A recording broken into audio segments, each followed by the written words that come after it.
Bonjour, ceci est le dernier tutoriel consacré au Minimoog d'Arturia.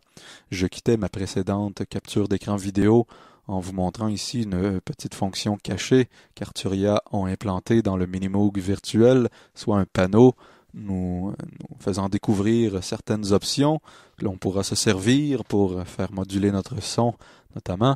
J'y reviendrai un peu plus tard.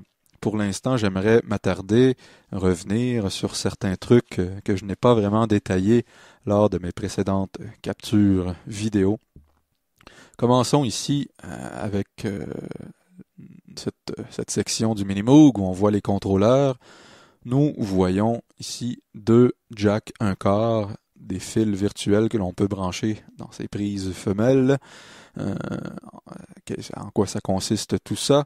C'est si on a des pédales, des pédales de contrôle au pied, nous pourrons les brancher pour contrôler les deux boutons ici, soit Glide et Decay.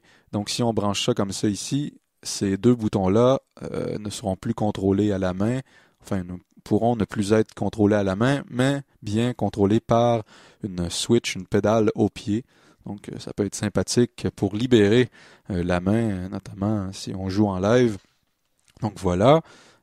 Maintenant, revenons ici sur les oscillateurs du Minimoog. Je vous parlais lors de mon premier tutoriel que ces filtres pouvaient entrer en auto-oscillation. Voyons cela maintenant. Ce qu'on entend présentement, c'est l'oscillateur 1. Si j'ajoute de la résonance ici dans mon filtre, on voit apparaître un petit son qui fait de l'interférence. Eh bien, ce petit son, c'est justement l'auto-oscillation du filtre. Et ça, on peut l'entendre sans que l'oscillateur premier, l'oscillateur 1 ici, soit entendu. Donc, je vais désactiver mon oscillateur 1. Et maintenant, ce qu'on entend, c'est l'auto-oscillation du filtre.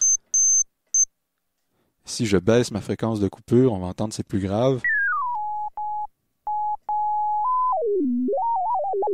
Donc un peu R2D2 ici.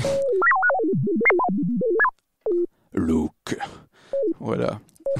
Donc, si on regarde le clavier ici,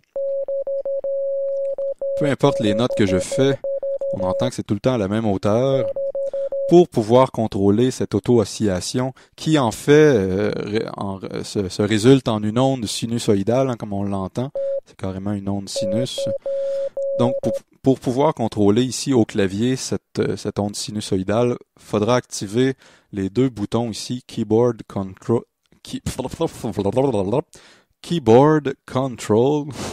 Donc en activant ici le premier, on entend que le contrôle se fait, mais c'est un peu faux. Il y a des quarts de ton là-dedans.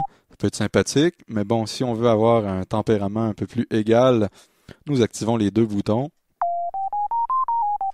Et maintenant, on peut jouer avec cette onde sinusoïdale et même on peut l'accorder en fonction du La 440 qu'on a ici, l'accordeur. Donc je vais activer cette fonction-là.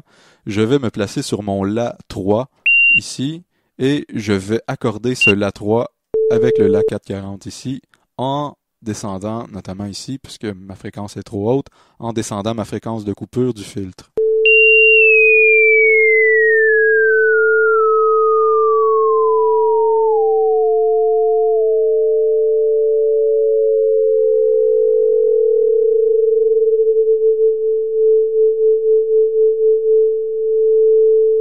Et vous, comme ça me paraît pas mal. Donc si on écoute, je joue mon La, je vais donner un petit peu de gain, comme ça. Voilà. Et maintenant, je peux contrôler les notes avec cette sine wave, puisque mes deux boutons Keyboard Control ici sont activés. Donc ceci nous permet finalement de jouer avec une sine wave sur le Minimoog, parce que on se rend compte ici, au niveau des oscillateurs, que l'on n'a pas l'option de cette onde sinus. Eh bien, en utilisant l'auto-oscillation des filtres, nous pouvons reproduire cette onde sinusoïdale. Voilà. je vais revenir ici sur un preset plus basique. Voilà. Oh. Maintenant, voyons ici dans la barre grise en haut, nous voyons apparaître ici dans Playing Mode, soit 3 modes de jeu, Low, High, Last. Pour comprendre ceci, on va se générer une enveloppe de filtre.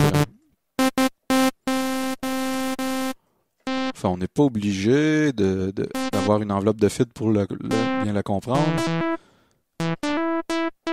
Mais je trouve ça quand même plus probant. Donc voilà, mon enveloppe de filtre. Maintenant, on se souvient que ici, dans les contrôleurs, nous avons l'option Legato. Legato à off ou à premier mode, deuxième mode.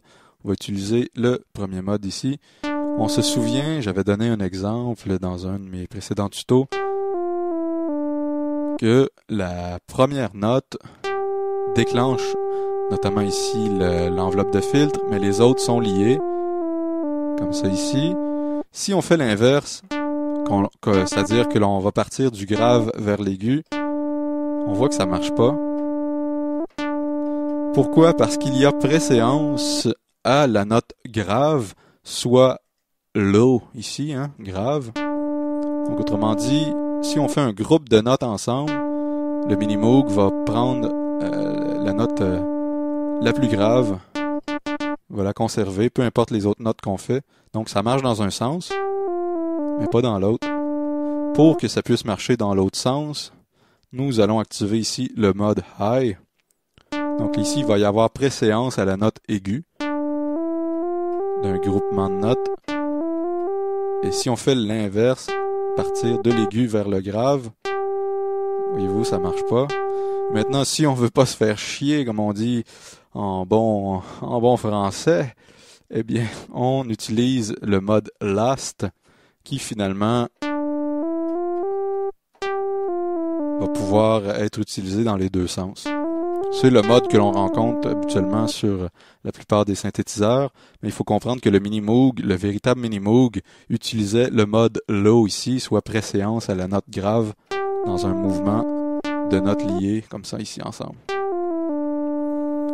Donc voilà pour ça. Maintenant, parlons justement de ces fameux effets que l'on rencontre ici en appuyant sur la barre de bois. Nous avons premièrement un delay. Pour activer ce delay, il faut activer le bouton ici. Donc on entend un delay stéréo. Donc nous avons le temps de chacun delay, soit le delay à gauche, le delay à droite. Nous avons deux feedbacks, enfin un feedback pour chacun de ces delays.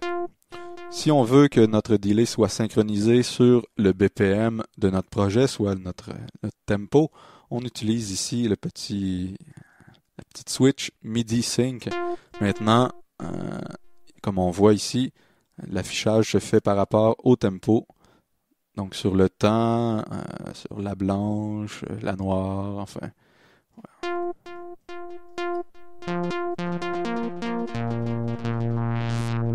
Voilà pour ça. Je désactive le delay. On voit ici, il y a un module chorus sympathique. On va voir ici. Donc, j'active mon chorus ici. Et on entend bien le chorus stéréo. Nous avons simplement un bouton Wet Dry pour mixer notre chorus. La profondeur du chorus commence à faire un peu exorciste. Et ici, nous avons la vitesse du chorus. Enfin voilà.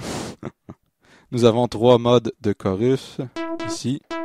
Je ne sais pas exactement de quoi il en retourne. Enfin, je vais me remettre dans le manuel. Enfin, 3 modes de chorus ici.